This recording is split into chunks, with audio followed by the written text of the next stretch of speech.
everybody. Packer fans, Brewers, Bucks, you name it. I grew up in Racine, just about 30 miles south here of Milwaukee.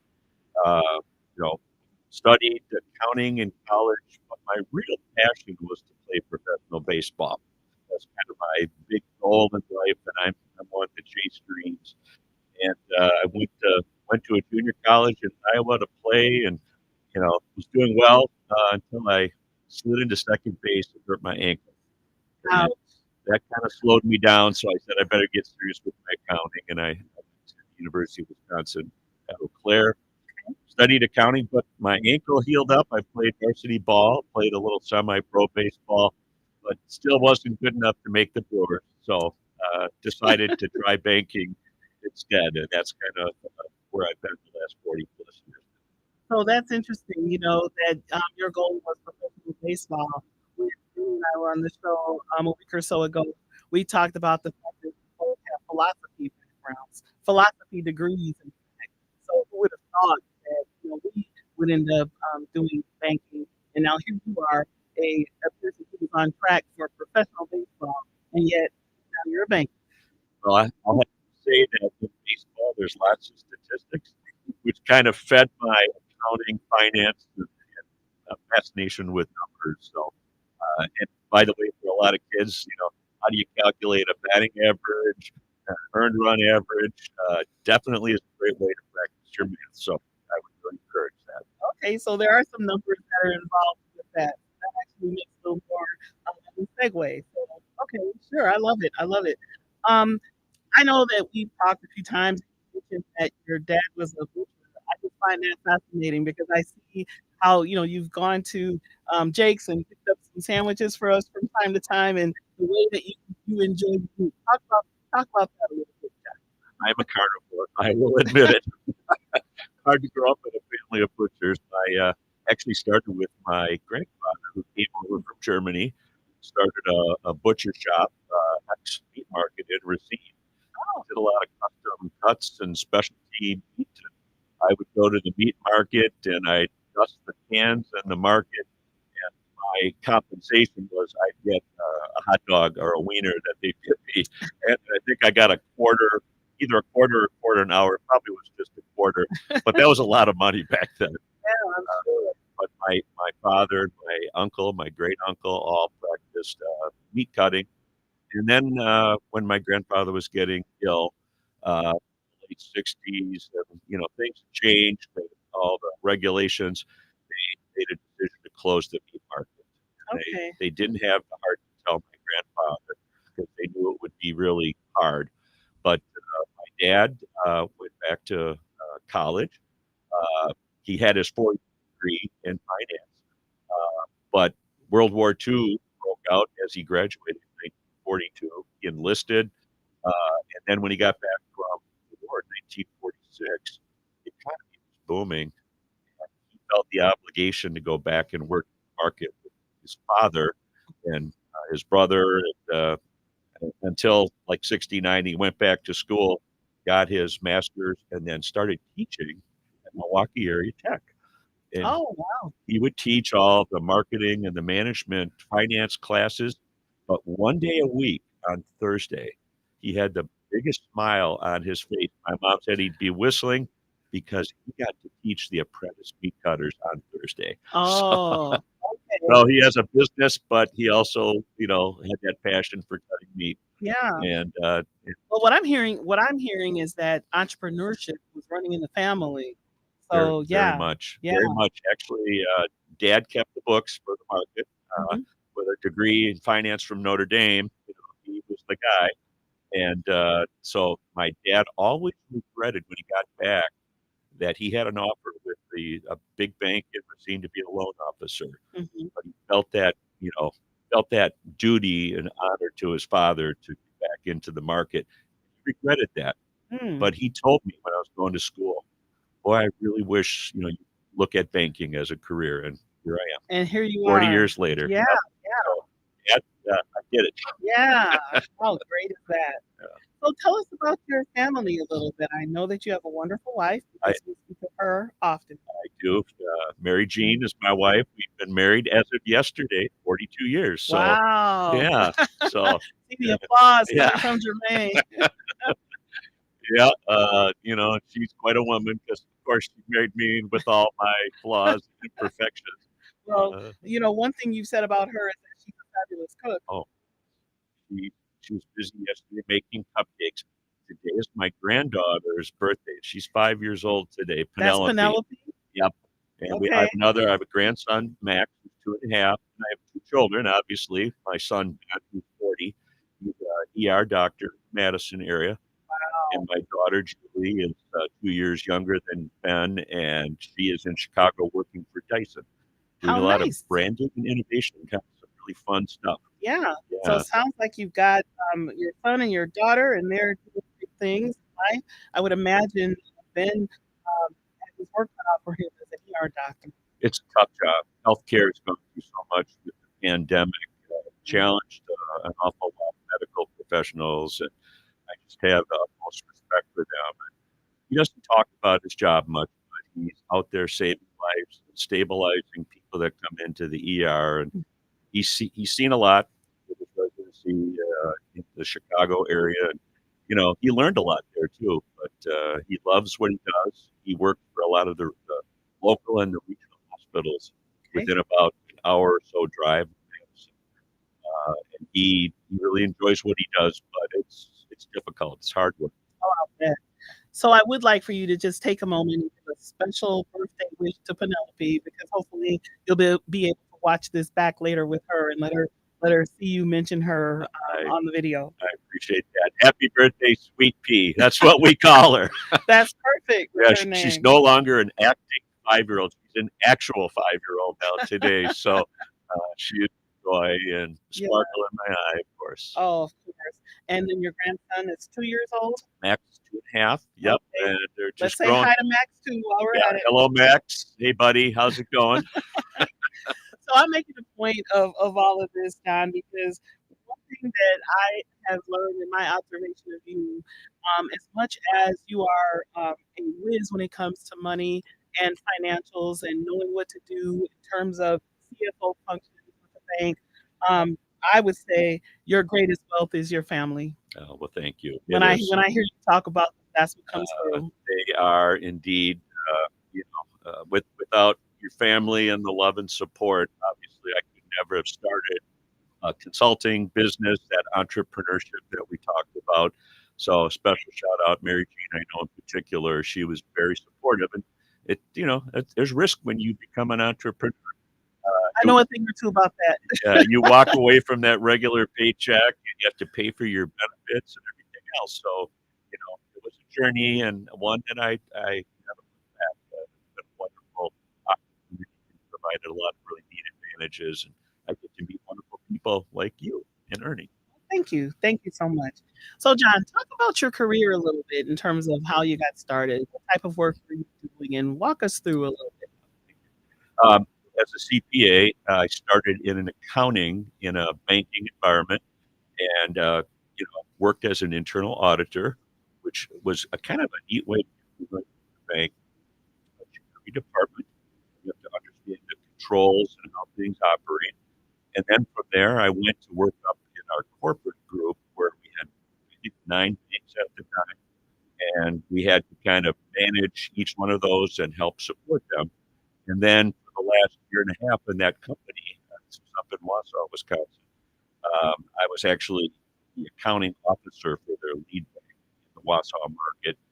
From there, I was recruited to go down to the Rockford, Illinois area, work for a bank there that had just merged with another large bank in the city, one that was owned by Warren Buffett, actually. And the company I went to bought the bank from Warren Buffett. And I wondered, why didn't it sell? Warren Buffett's a very smart guy, but I spent almost 20 years.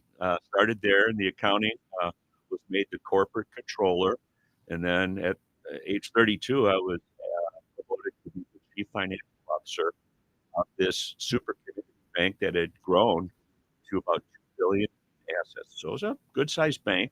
So is that what made it a super community Yep. bank? Yep. We were growing anything a billion and up really is considered a large community bank. 2 billion company, during the time I was there, grew to 5 billion in assets, which is pretty good size. They were publicly traded and publicly owned, which added a lot of very special, unique responsibilities. I would have to travel to New York, to Wall Street, Boston, Chicago, and it was a pretty heady thing. Kind of scary at times, to be very honest.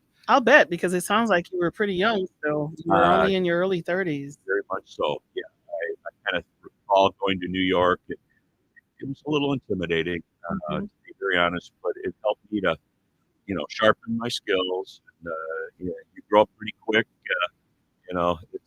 It's an unforgiving environment. So Sure. I learned a lot and had some wonderful mentors, which is really the key. That people that put their arm around me or took me out to lunch, and they would give me very, very constructive feedback.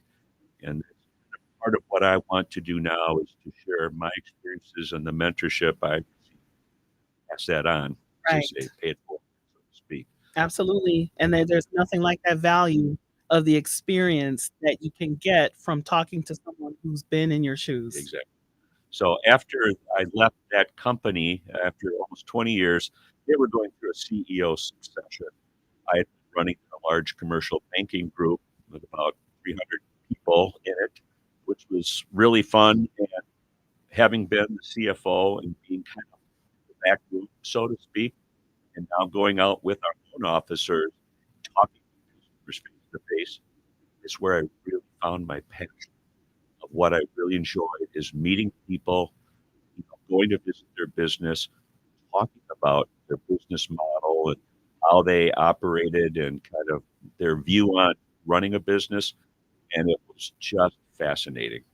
Yeah, I yeah, that had to be. So because you were, dealing with commercial operations, your customers that you were working with were business owners, exactly. basically, and you, enjoyed the opportunity to meet them one-on-one and see what they do and so forth with their particular operations. Yeah. So the coolest thing in their front office, talk to them, but when they offered to take you back on a tour of their shop, that was really good. See how businesses run, understand a little bit about their banking, their financial needs. Really kind of brought my accounting skills and financing. We both spoke kind of similar language of finance. How do you run a business? Get money cash flow, which is it's the lifeblood of a business. So I could take my accounting background and now on the financing and sales skills came together where people and developed these really wonderful relationships.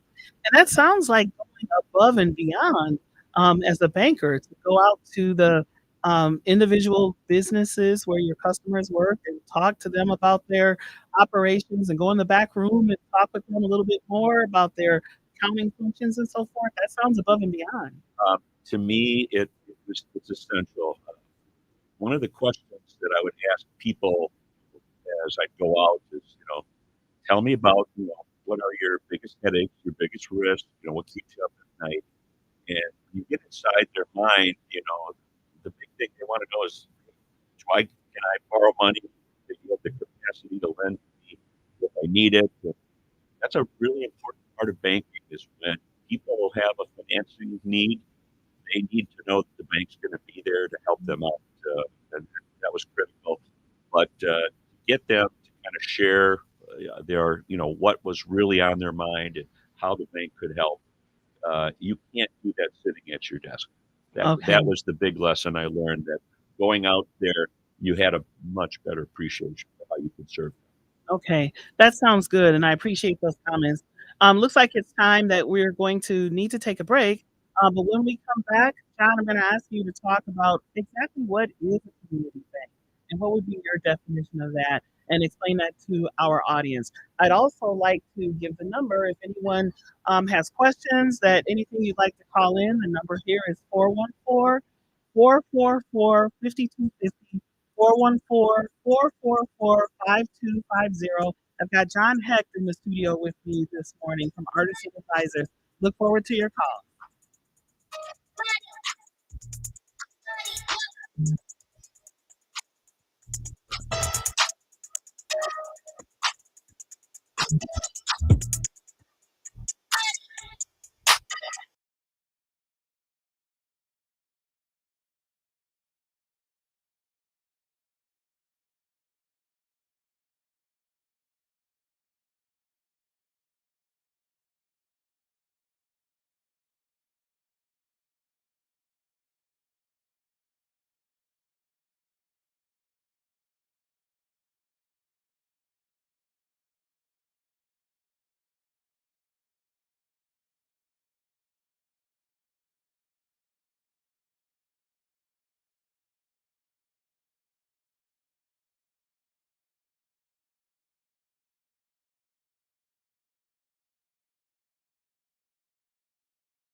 Welcome back to Money Talks with Attorney Coral. And I do have a Mr. John Hecht in the studio with me this morning from Artisan Advisors. And right before the break, John, we were talking about your personal relationships with some of the customers of the banks that you worked with before. And I commented that, wow, that's above and beyond. You go out and you go to their places of business and you get to know them. You get to know a little bit about what they do and about how they do it and what their numbers look like. So it makes perfect sense to me now that I sit here and think that through. Um, I wanted you to talk about community banking. What is a community bank? It's a great question. Community banks are really are defined by where the decisions are made, where they not only source their deposits, but also how they share that and distribute and lend that back into the community. And generally speaking, a community bank is going to be making local decisions. There is local ownership. If it's a stock company, or in the case of like Columbia as a mutual association, the depositors are the owners. It's like a cooperative. So a community bank is one where the ownership, the decisions, and the loans, the money, both sourced from local depositors and invested and reinvested back into the community. So it's a very local type of thing. And community banks are extremely engaged. I say, where there's a strong bank, there's usually a strong community. And there's a very strong symbiotic relationship between the two. You know, when I was running a community bank, um, I would have people tell me, "Oh yeah, well, bank so and so, the National Internet Bank is going to pay me whatever." I said, "Well, I'm sorry, I don't compete with them. We take our money from local depositors and we make a market and we invest right back in the community." So I don't. Uh, pardon me here. My phone was ringing. It was actually a client. Oh, they'll see. But yeah, the community bank will invest right back in the community.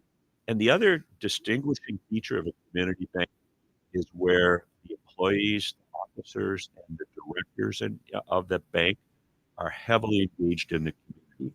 So they're volunteering, they're supporting local businesses, and they're invested in the community and serving uh, local community and other boards, like a chamber of commerce. They're involved with their local churches, different service clubs. To me, that is the hallmark defining is there's an engagement with that community that is inseparable. Sure. And it sounds like Columbia Savings and Loan Association is a community bank by each one of those descriptive definition terms that you just listed. Very much so. It's a wonderful example of what being a true community bank is all about, Sure. without a doubt.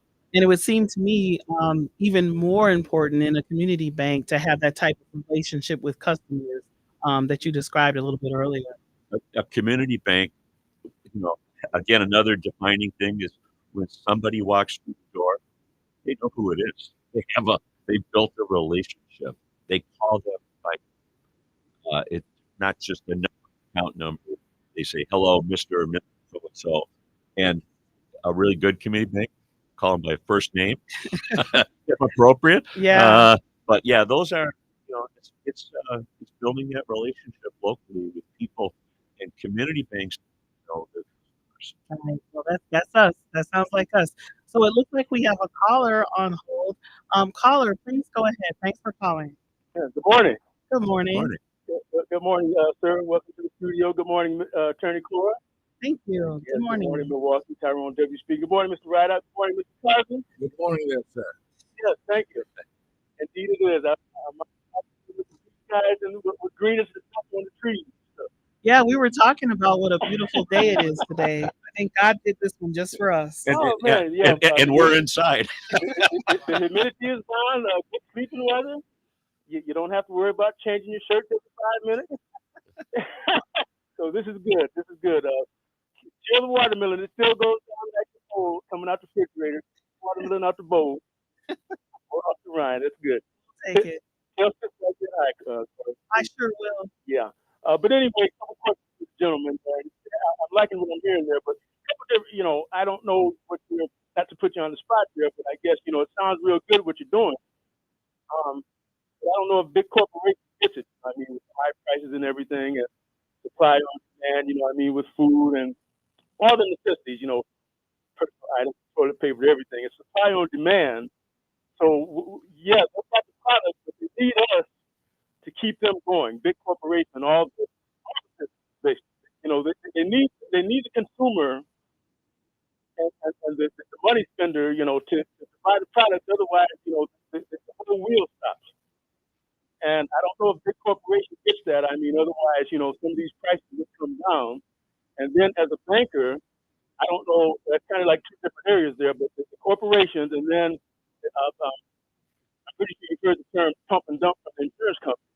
But the bankers, have any of the bankers ever thought about, speaking to the people, well, maybe it might be better if we do stocks and bonds, from the stocks from the company as opposed to insurance, and maybe 20 years down the road, your stocks will do better for you than insurance has been doing for some people, because some of the policies ain't worth the toilet paper, to be honest with you, man. I think you're better off saying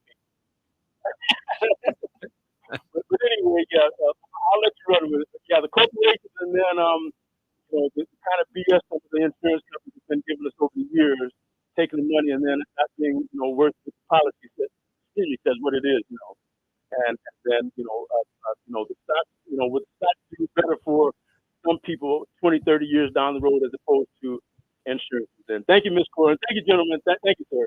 Thank you. Have a great day. Thank you. Did you understand what I was saying, though? No, Yeah. I think that's the Okay. question. All Yep. right. There's a couple there: corporation, and then the insurance bank. Dilemma as far as which one would be better over time. Thank you. Yeah, thank you. No, I think you make a really good observation that corporations need consumers to purchase their product.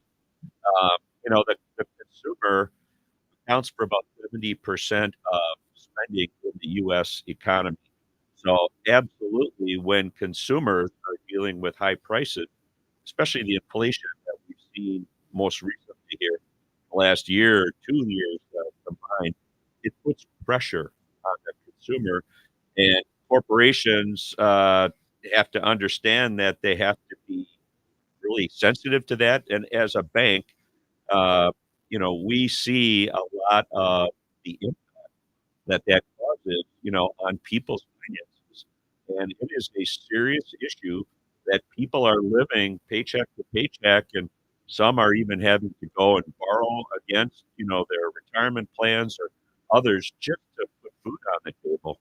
And it is a serious issue, that bankers are very sensitive to, and it affects the price of money in the form of interest rates.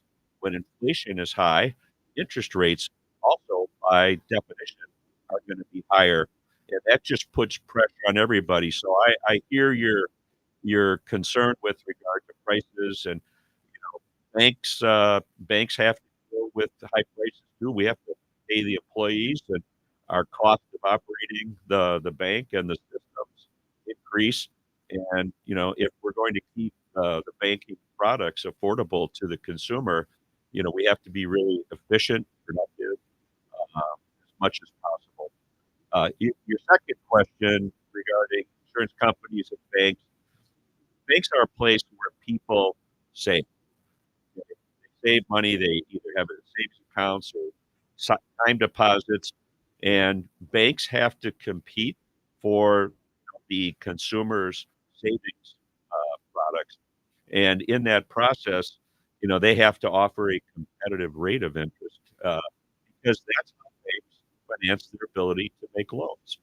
And if they're not doing a good job or paying a fair rate and really providing great service to their customer depositors, that just means they have less money to make loans with to invest back in the community.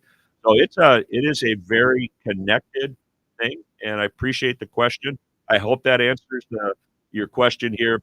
But I would choose banks over insurance companies every day of the week, but I'm biased. Oh, that's good. That's very good.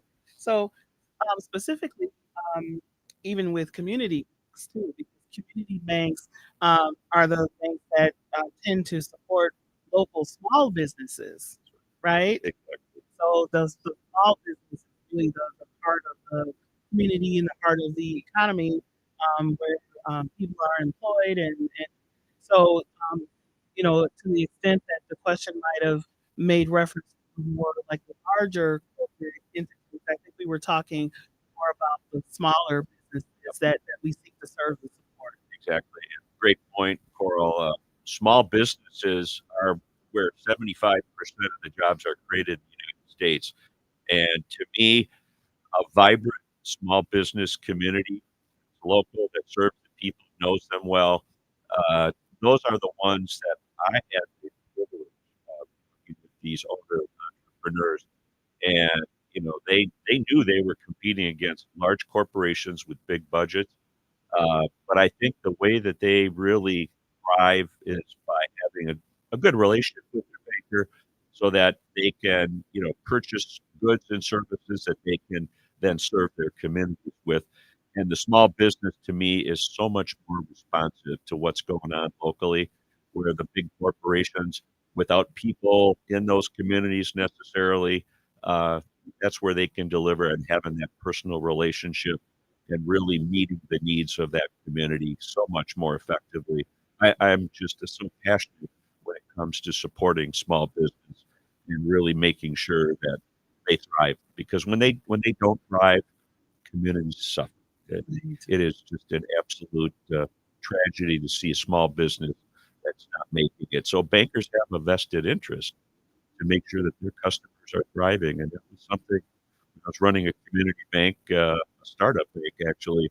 Well, that's what I wanted to talk about, Yeah. John, because you did something that is unusual, right? Scary. To say the least, scary. Uh, Started a bank in Madison. Yeah. Please tell us about that. Yeah, thank you. In 2009, I was fortunate enough to be part of a group starting up a bank in the Madison, a community bank. And, on the very first day we opened our doors, we didn't have any customers. But we had a vision of serving the community, and we had some capital from our shareholders. And as a result of that, we had to hire a team and provide all the services. And this 2009 was right after the Great Recession, and many banks were hurting. And with our capital, we went out with a very simple message, and it was money to lend. We weren't troubled or burdened by some of the bad loans and other issues. And that message resonated very strongly. And we were able to go in and help businesses that had done what they needed to survive that crisis. And we developed and forged these very, very strong, lasting relationships.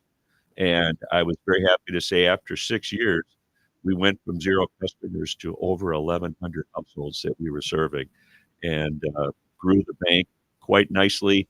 And we did it because we said it was our relationship, quality of our relationships that we would build, that we would get referrals from people that we were serving well. And that was the message on day one. It was my message to everybody. And I was fortunate to really be able to recruit wonderful, wonderful bankers who had that heart of serving the community. That was the number one thing that I was recruiting for when we were building our team. Right. And banking is a relationship, it's a people business. Big corporations sometimes forget that. It's that loyalty and that trust. People give you their money, they expect it back with a return. Oh yeah, for sure. And when they come to you looking for a loan, we wanted to make sure that we were very responsive. But we also wanted to make sure that when we made loans, that we were doing it very responsibly and prudently. And during the 6 years, our bank was named one of the safest banks in the United States, but we were also named as one of the top 100 small business lenders in the United States. We're very proud of what we had accomplished during that period. It was a lot of fun. I like the fact that you even took that on, considering the climate at the time. A lot of people might have looked at it and said, "Well, I'm banks are struggling right now. The last thing I would like to do is to start a bank." But instead, you looked at it and said, "This is an opportunity because we won't be encumbered by some of the issues that the banks that were already there were having." You could start with a fresh slate and say, "Okay, we're fortunate. We got some capital, so we can make some loans. Yep. We can help people. We can make some things happen." Exactly. I remember the local paper in Madison called for an interview, and I told them, I said, "This is a great time to start a bank." People thought I was absolutely crazy, but at the time, we had money to lend. We had no problem loans. I was able to recruit some wonderful people that worked for other banks that were struggling, and they were concerned, anxious about, is my bank going to survive? We also, if you'll recall, a lot of values for housing and other things had dropped. So we were lending against more conservative values, if you will, lowered values that weren't inflated with some of that height speculation. And then when we were looking at our systems, our computer systems, we were able to acquire the latest technology because we were the last bank to start up in the state of Wisconsin. So this is a very was a good time overall to be able to get into the business, among other things. And again, started with the people who had the capital, and the timing was just beautiful. And people read that article, and after they read it, they go, "Yeah, that makes sense." Yeah. But it was not intuitive. Sure. And, we're fortunate again, after 6 years, we started with 10 million capital, Okay. and when we sold the bank, we were about 130 million in assets in 6 years, Wow. which is really tremendous growth. But it was really those relationships, those 1,100 households that kept telling people, "Hey, come on, bank, let's go bank there." And Right. it was just, it was a joy. And unfortunately, our shareholder was going through other challenges in their healthcare business and decided a sale was in their best interest. So, but for 6 years, 6 glorious years, we had a lot of fun, really helping people finance their dreams. Yeah, you're smiling. You got a little twinkle in your eye when you're talking about it. So that had to be a good thing. It is when people tell you you've made their retirement, you've just helped them through some really difficult times. That we had the faith because we listened, we made sure that we're helping them do the right thing. See them come and tell you that thank you for securing my retirement. Things were bleak, and then totally turned around because we were willing to take a risk, a good but a risk nonetheless. Multiple people say that to us. We were just that just warmed our hearts because we knew that's what community bankers really were all about. Oh, absolutely. It's that feeling. I think when we were talking with a loan officer a couple of weeks ago, and she very passionately said the best feeling was at when the loan was closing, and how the people who maybe thought they couldn't get to that point, or that they might not be approved, or how are they going to work this out? How are they going to handle it? And sometimes I think she mentioned that to actually get people that their mortgage was less than the rent that they had been paying, so they actually had more money to take care of their families with. But just at that moment at the closing, with the gratitude, that was why she does the work that she does. I'm hearing the same thing from you. It's the same. You know, you don't always get hugged. When you get hugged, you did the right thing. Right.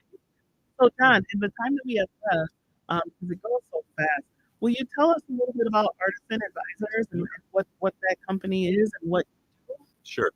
Artisan Advisors is a group of consultants that have worked in the banking industry, many of us 25, 30, or longer years, and they've all been in executive level positions within a bank, whether it's, in my case, I've been a CEO of the bank president, I've been the chief financial officer, lending officer, compliance, risk, operations. We have a group, there's about 15 of us today that have kind of aligned ourselves together, in the ability to serve community banks that are trying to compete with these larger money center, large regional banks. And with our experience that we can bring to the table, I may have skills in some area, some of my colleagues and others. Between the group, we can really help banks that are dealing with either regulatory issues or profitability or figuring out operational issues, reducing their costs so that they can then again go back to their customers and provide better service, and at the end of the day, continue to operate and serve their communities wherever they may be. So that's kind of the mission with Artisan.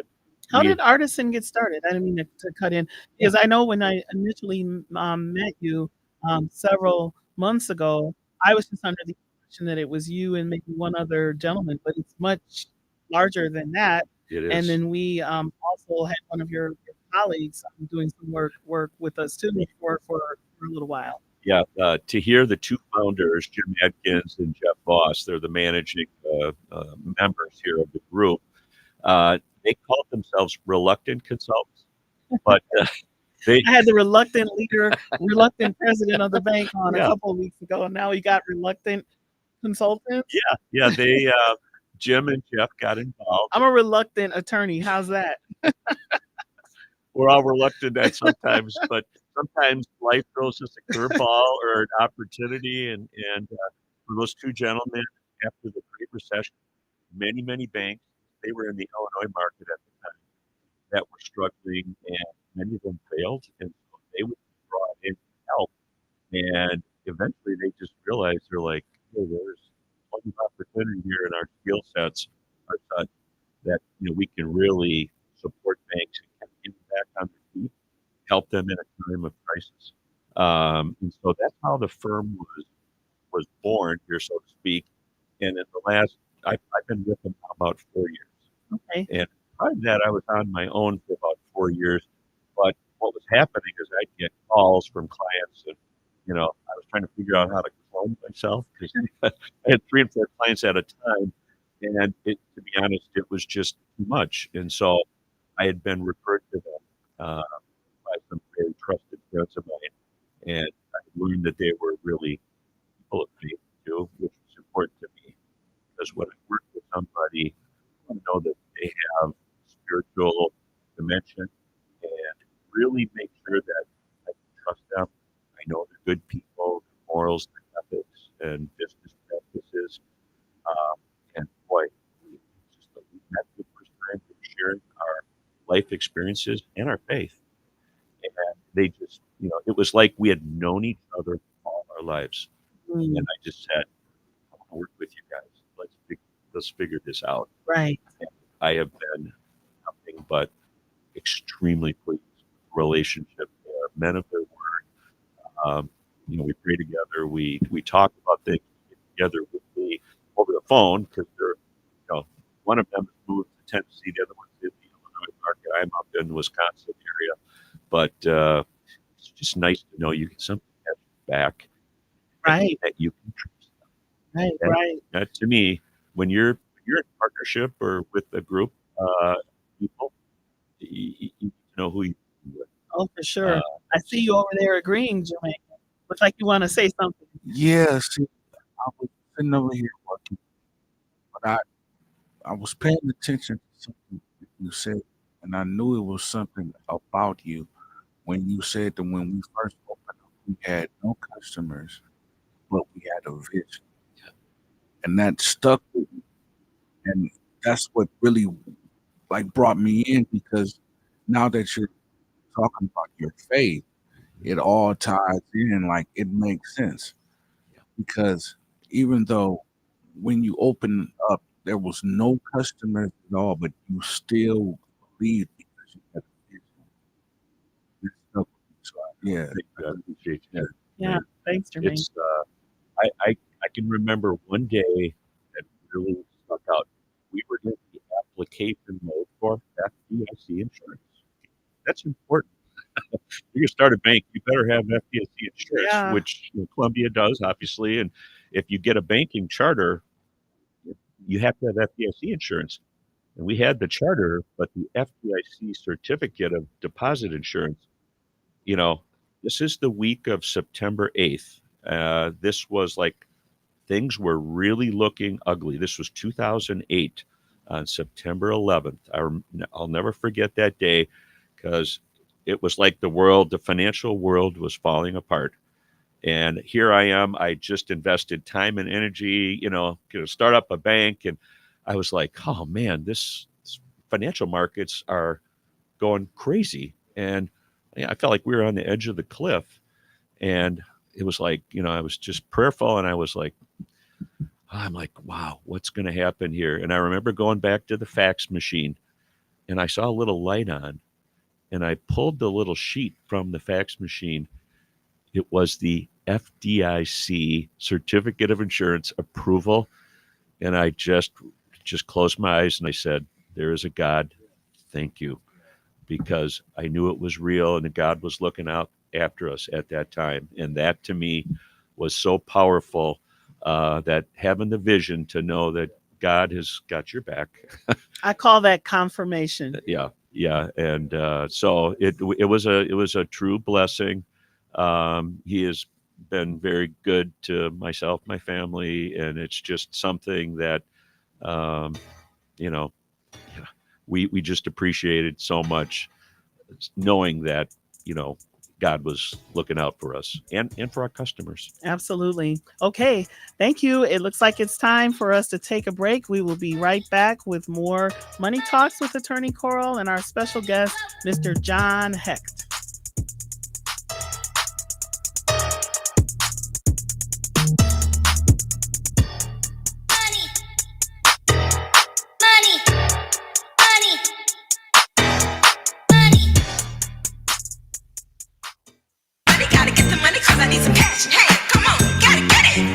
good credit, you may pay a lower interest rate and charges for a loan. Perhaps a car loan. With good credit, you may pay a lower cost for auto insurance. With good credit, you may pay a lower interest rate on a credit card balance. With good credit, it means you could save large amounts on interest costs. Take steps today to increase your credit score. Hi, this is Spencer Coggs, and I want to tell you about my friend Senator Dora Drake. Senator Dora Drake is working to ensure that there are real consequences for reckless driving, not just a slap on the wrist. Senator Dora Drake expanded Victim Protective Services to help those impacted by crime. And Senator Dora Drake will strengthen gun background checks and red flag laws to keep guns out of the hands of criminals. Join me in supporting your Senator Dora Drake in the Democratic primary August 13th. Paid for by Friends of Dora Drake. It's time for the grooviest event of the summer at the Wisconsin State Fair.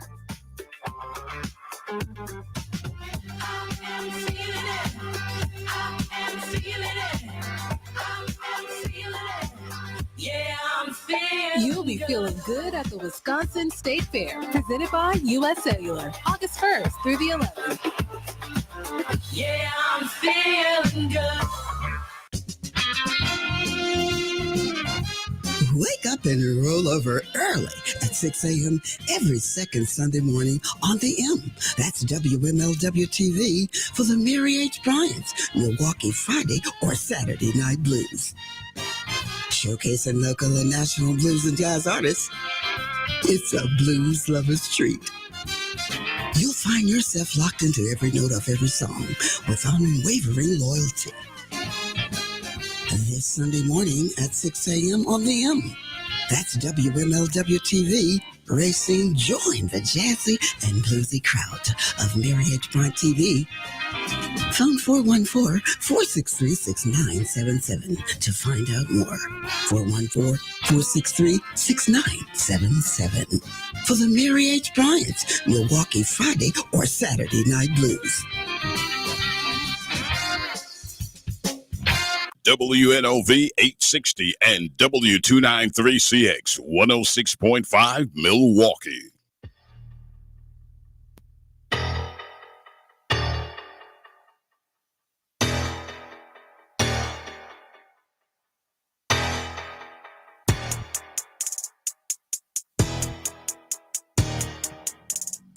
Okay, welcome back to Money Talks with Attorney Coral. I have Mr. John Hecht in the studio with me this morning, and we were talking a little bit about the company that he works with, Artisan Advisors, and boy, that sounds like a good team of people that you have there.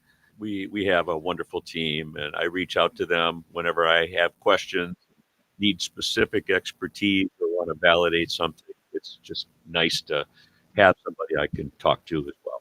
Sure. And it's good that Ernie and I have someone like you we can talk to, that we can call on for support when we do that with Columbia. That is basically how we met, because of the work you do with Artisan, and that when we need you and we call upon you, you're able to help us help Columbia. Yeah, and I appreciated the opportunity to serve. I do a lot of work with financial modeling and so forth. Banks have to have capital to support their business, and one of the things that I do is help them build plans to make sure that they can meet the needs of what the banks and the regulators are going to require. And I've had a lot of practice doing that over the years, and just making sure that the bank is operating in such a way and has a plan, vision to move forward, and how to operationalize that. From my experience both running a startup and part of a larger organization, there are some basic things that banks have to do and do well.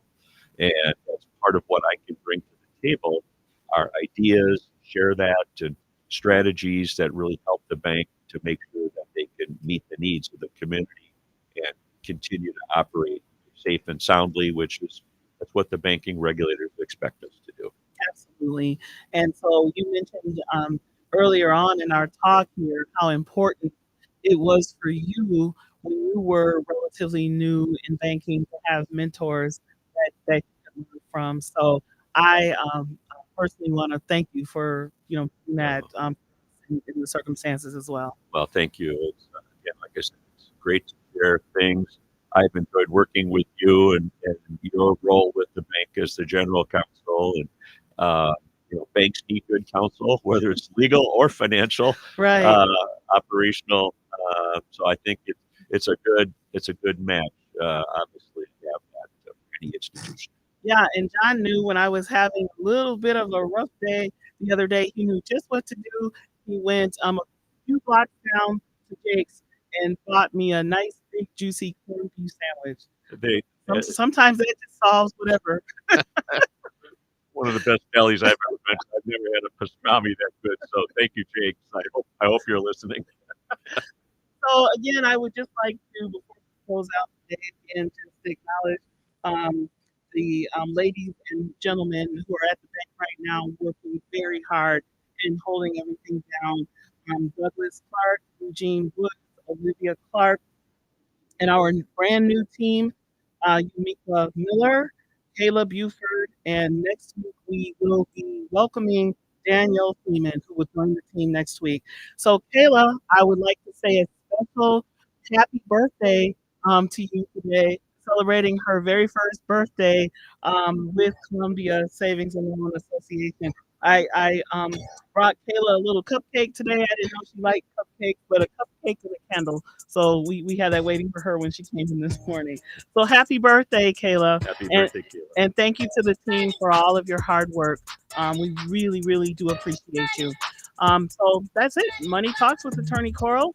Looking forward to being here next week, where I will return with Dr. Lacey Robbins of the Ventures, and looking forward to receiving her. So thank you so much and have a good week.